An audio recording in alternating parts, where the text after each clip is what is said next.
신년의 축복을 한 단어로 얘기한다면 자유롭게 되는 것입니다. 자유롭게 된다는 것은 속박된 상태, 그 전제를 깔고 하는 얘기지요. 자유롭게 된다. 요한복음 8장 32절에서 예수님께서 이렇게 말씀하십니다. 진리를 알지니 진리가 너희를 자유롭게 하리라. 아멘. 여러분, 세상에서 사람이 살면서 힘들고 어려운 것은 한마디로 구속되는 것, 속박되는 것, 묶이는 것 또는 감옥에 갇히는 것이라고 얘기할 수 있습니다. 어떤 사람이 범죄하잖아요. 죄 짓잖아요. 그러면 사회적인 공권력을 가지고 그 사람을 묶어놓습니다. 간단하게 약식 기소돼서 벌금형을 선고받았다고 생각을 해보세요. 근데 벌금형, 그것도 일종의 속박이지요. 그죠? 내 돈인데 내 돈을 내야 되니까, 그거는 내기 싫어도 내야 되니까 속박이잖아요. 실형 선고를 받지 않아도 집행유예 선고를 받아도 그것도 역시 마찬가지로 속박이요, 그리고 묶이는 거지요. 집행유예 기간 중에 동일한 범죄를 저지르든지 또는 다른 범죄를 저지르면 더 심하게 처벌이 됩니다. 가중처벌이지요. 더 중한 죄를 지으면 감옥에 가둬놓잖아요. 그러면 신체 행동의 자유가 속박되는 것이잖아요. 사랑하신 여러분, 어떤 것이든지 간에 하나님이 창조하신 사람이란 존재는요, 하나님처럼 자유롭고 아름다운 영혼으로 창조됐어요. 그러니까 묶이고 갇히고 그리고 속박되는 거, 그건 사람한테 힘든 거예요. 하나님께서 오늘 예수 그리스도를 통해서 신년의 축복을 선포하시는 말씀에서 제일 중요한 부분들이 사실은 한마디로 요약하면 그것입니다. 오늘 누가복음 4장 말씀에 있는 예수 그리스도께서 선포하신 신년의 축복이 그렇잖아요. 포로된 자에게 자유를, 눈먼 자에게 다시 보게 함을 전파하고 눌린 자를 자유롭게 한다. 이것이 바로 하나님의 은혜의 해입니다. 주님의 은혜의 해, 이 표현이 바로 희년을 표현하는 거거든요.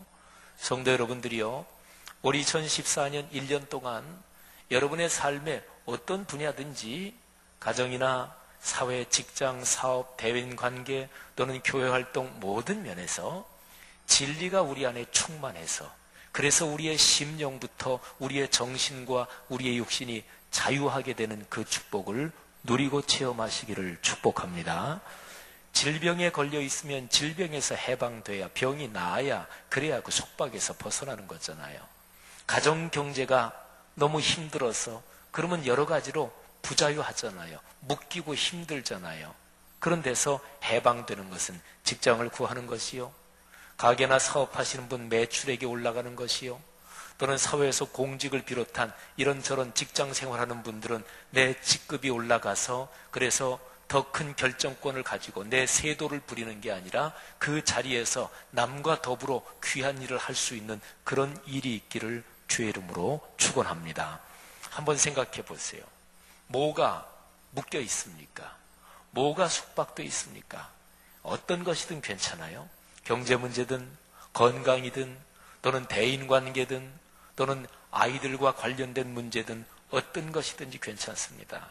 아이가 취업을 해야 되는데 내 아이가 대학 졸업하고 젊은 나이에 아직 취업을 못하고 있습니까?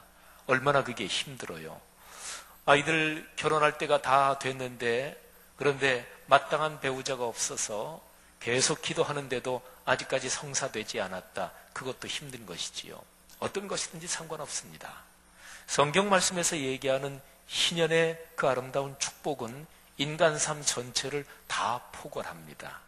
그리고 또 하나요, 내가 잘못해서 묶인 것이든 아니면 나는 그리스도인답게 의롭게 살아가는데 주변 상황이 나를 힘들게 만드는, 다른 말로 말하면 의인의 고난, 그런 어려움이든 그것도 상관없습니다.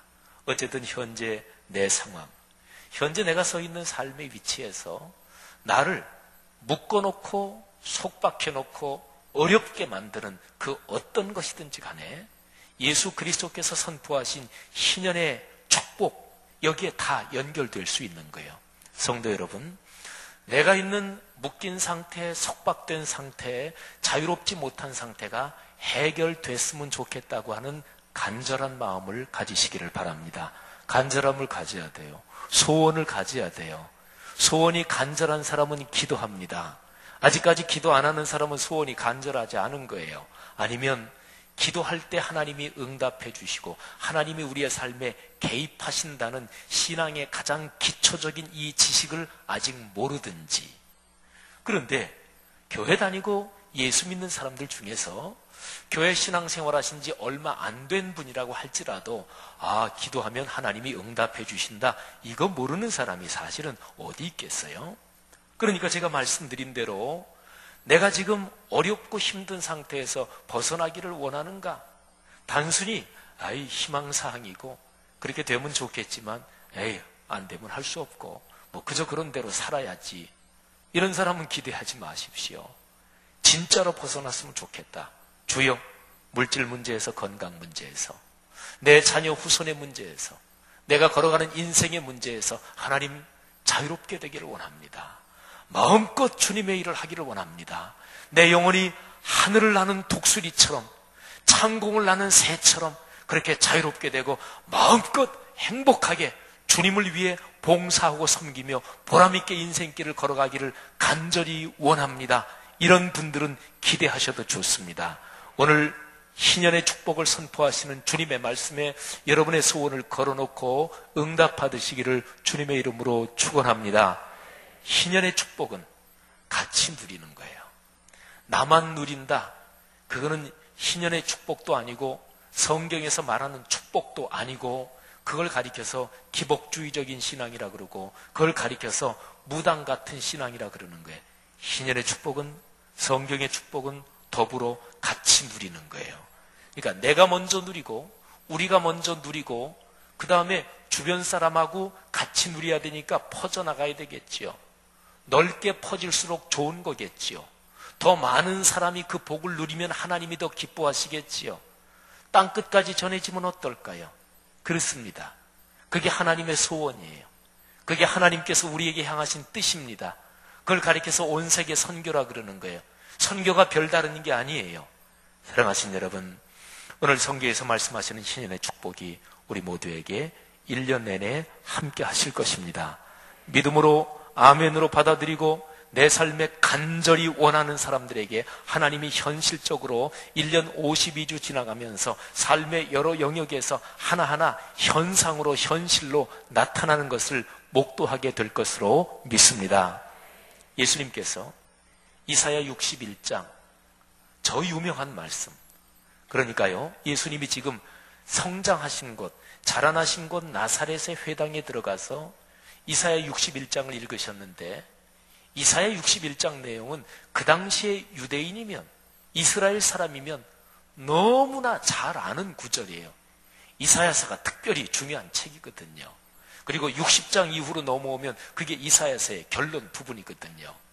이사야서 1장부터 39장까지는 무서운 책망의 말씀이 많은데 40장부터 위로하라, 너희가 회복될 것이다, 이런 말씀이 쭉 나오기 시작하는데 60장 부분 넘어가면 가슴이 그냥 벅찰 정도로 축복과 감격의 말씀이 많아요. 그러니까 이스라엘 사람들이 얼마나 잘 알겠어요. 그 말씀을 늘 그 말씀 그냥 머릿속에 다 암송하는 말씀이었을 거예요. 근데 예수님께서 61장 그 말씀을 읽어주셨어요. 사람들이 다 아는 말씀이니까 저 예수란 사람이 저 말씀을 읽는구나. 근데 예수님께서 그 말씀을 읽으시고 나서 읽은 성경책, 성경 적힌 두루마리, 그거를 사람에게 다시 넘겨주시고 그리고 자리에 앉으셨습니다.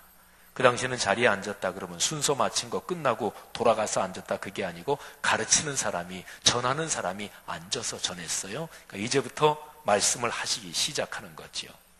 오늘 성경 말씀 누가복음 4장 20절에 보면 예수님께서 이렇게 앉으시니까 회당에 있는 사람들이 다 예수님을 주목하여 봤습니다. 근데 성경을 정확하게 읽으면 회당에 있는 자들이 다 주목하여 보더라. 잠시 생각해 볼까요? 뭐를 주목하여 봤을까요? 육신의 눈으로 지금 자리에 앉아서 이제 말씀을 시작하려고 하는 예수님을 바라봤겠지요. 예수님을 주목했겠지요. 근데 그 사람들이 예수님을 잘 알았어요. 나사렛, 예수님이 잘하신 곳이니까. 요즘이야 사람들이 살면서 이사도 자주 가고 외국으로도 갔다가 또 다시 귀국도 하고 이랬지만 옛날로 가면 그렇지 않은 거예요. 그냥 어느 마을에서 태어나서 평생 거기 살다가 세상을 떠나고 그런 사람이 대부분이었지요. 예수님이 성장하신 곳이니까 거기에 앉아있는 사람들 중에서 예수님하고 비슷한 동년배 사람들 많이 있었을 거예요. 나사렛이 뭐 큰 도시도 아니고 말이지요. 예수님이 어릴 때 자랄 때 이미 20대가 훌쩍 넘어가지고 예수님이 조그만 꼬마였을 때부터 그때부터 봐온 사람도 지금은 나이가 꽤 50대 60대 된 사람도 그 자리에 있었을 거예요. 예수님을 형이라고 부르면서 쫓아다니던 예수님보다 연배가 아래인 지금 20대 초반 이런 사람도 거기에 앉아 있었을 거예요. 그런 사람들이 예수님을 보고 있었어요. 아, 저 형님, 아유, 저 사람 어릴 때 참 꼬마였는데 아유, 어릴 때부터 참 착했지. 아유, 저 사람이 저렇게 컸구만. 이렇게들 보고 있었을 거예요. 그런데 사실은 지금 예수님이 61장 말씀을 낭독하시고 나서 지금 입을 열어 말씀하시려고 하니까 성경 말씀을 전하려고 하시는 거지요. 그러니까 그들이 주목했던 것은 예수님의 입에서 나오는 하나님의 말씀에 대한 선포, 무슨 말씀을 하실까, 무슨 내용을 얘기할까, 그거를 주목했다. 이렇게도 볼 수 있겠지요. 이 두 가지를 기억하십시오. 첫째는 그들이 너무나 잘 아는, 같은 동네에서 자란 예수란 사람, 그 사람을 현상적으로는 주목하고 있었어요. 근데 사실은 더 주목해야 되는 것은 예수님의 입에서 나오는 지금 선포하는 그 말씀 내용을 주목해야 되는 거지요. 자, 둘 중에 어떤 것을 주목한 사람이 더 많았을까요? 자, 우리 성경을 좀 더 내려가 볼까요? 예수님께서 입을 열어 제일 처음 하시는 말씀이 이렇게 말씀하셨어요. 이 글이, 내가 조금 전에 낭독한 이 말씀이 오늘 너희 귀에 응하였느니라. 다른 말로 바꾸면 이 말씀이 오늘 너희에게 성취되었다. 이렇게 말씀하셨습니다. 예수님이 회당에서 하신 말씀, 그 설교의 내용이 여기 다 기록되어 있지 않아요. 그냥 딱 한 문장으로 요약되어 있어요. 이 글이 오늘 너희 귀에 응하였느니라. 저는 생각해 봅니다. 예수님께서 크게 소리치지 않으셨을 테고 막 감정을 높일 대로 높여가지고 열변을 토하면서 이게 여러분에게 성취됐으니까 믿어야 합니다. 반드시 믿으십시오. 믿으면 그 말씀이 임할 것입니다. 믿는 사람에게 축복이 있을 것입니다. 믿으면 아멘 하시기를 바랍니다. 그런 어법으로 말씀하지 않으셨을 거예요. 앉아있는데 사람들이 쭉 쳐다보고 있어요. 예수님이 잔잔하면서 조용하게, 그러나 또렷한 음성으로 제일 첫 문장을 이렇게 말씀하셨어요. 여러분, 제가 읽어드린 이 말씀이 오늘 여러분에게 성취됐습니다. 아마 그리고 조금 사이를 띄셨을 거예요. 근데 첫 문장을 들었을 때 사람들이 예사롭지 않은 느낌을 가졌어요. 여러분, 아까 말씀드렸죠? 너무너무 잘 알고 있는 말씀이란 말이에요. 암송 다 하고 있는 말씀이란 말이에요. 어떤 사람이 시편 23편을 암송하고 있었습니다. 시편 23편, 그리스도인이면 누구나 다 아는 구절이잖아요. 그 사람도 마르고 닳도록 암송해서 너무나 익숙한 말씀인데, 근데 그 말씀을 암송합니다. 제일 첫 부분이 어떻게 돼요?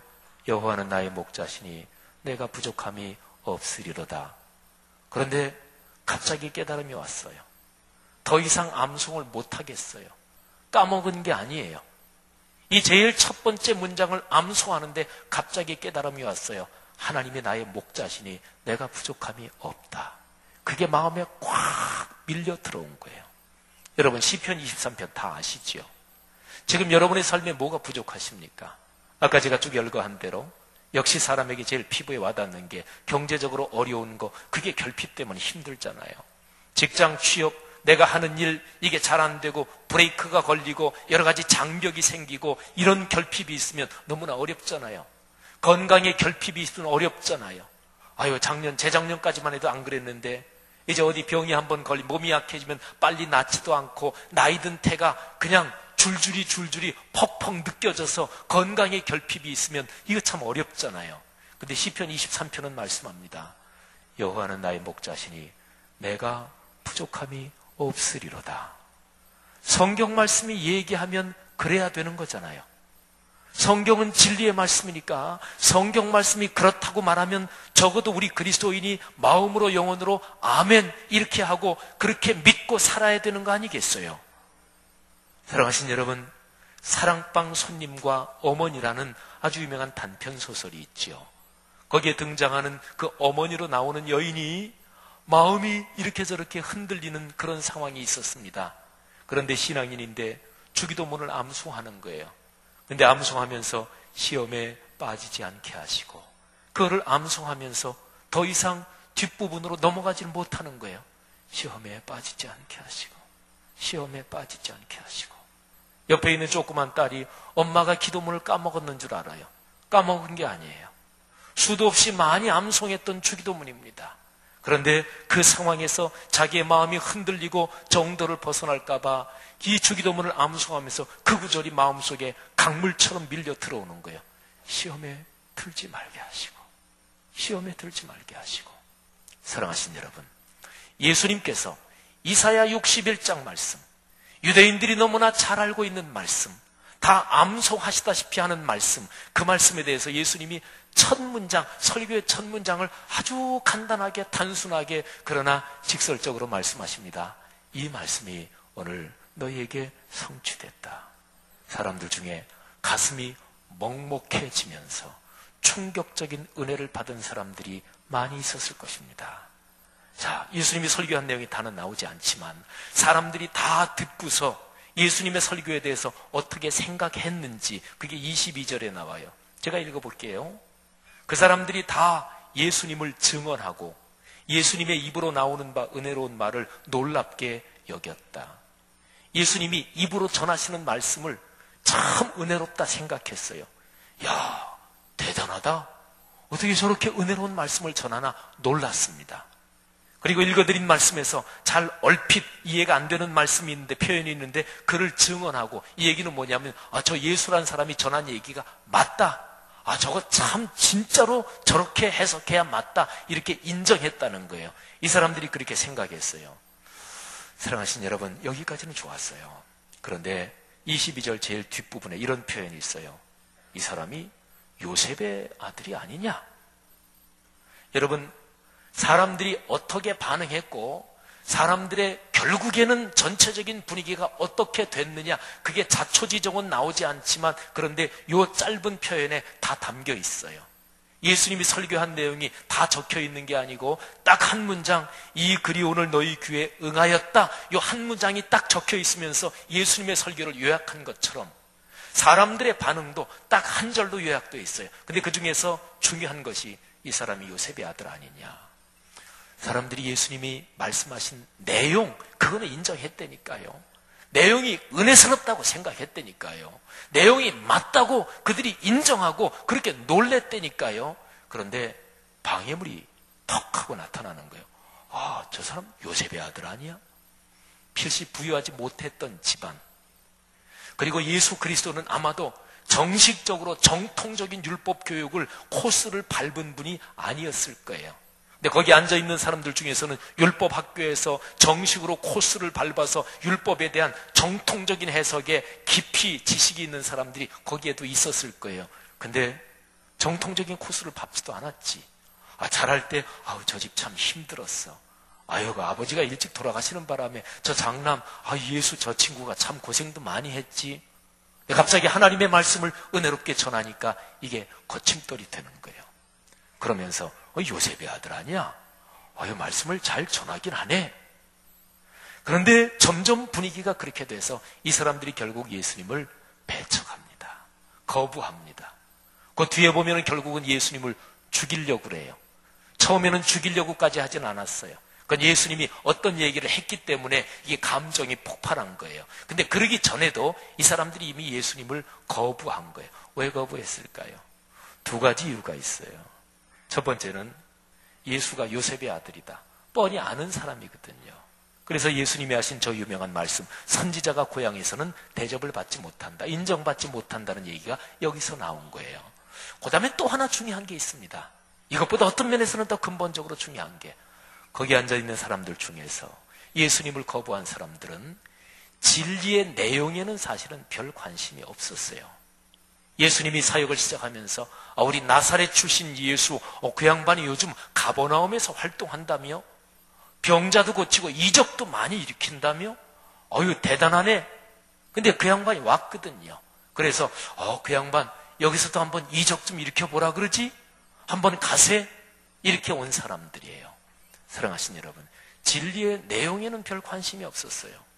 성경 말씀이, 예수님이 전하는 말씀이 맞다고 인정하고 또 그렇게 놀라기도 하고 은혜롭다고 여겼잖아요. 그런데 그거하고는 별개 문제였어요. 요셉의 아들, 한참 우리 후배. 그래서 이게 걸림돌이 됐어요. 결국엔 예수님을 배척합니다. 여러분, 이렇게 예수님을 배척하는 데는 또 하나 중요한 원리가 작동하고 있었던 것을 우리가 꼭 기억해야 됩니다. 하나님의 말씀을 제대로 전하면요, 누구라도 내 자신의 부족한 모습이 말씀을 들으면서 그게 드러나고 깨달아지고 심하게 표현하면 폭로돼요. 예수님의 말씀을 전하면서 사람들의 심리에, 종교 심리에 아부했겠어요? 예수님이 말씀을 전하면서 사람들 그저 듣기 좋으라고 그렇게 사람들이 종교적으로 갖고 있는 종교적 욕심, 그거를 부추겨 세우면서 잘한다 그러셨겠어요? 예수님이 첫 메시지니까 특별히 비판하거나 또는 책망하시지까지는 않았을지라도 예수님은 말씀대로 전하셨을 거예요. 하나님의 말씀이 뭐예요?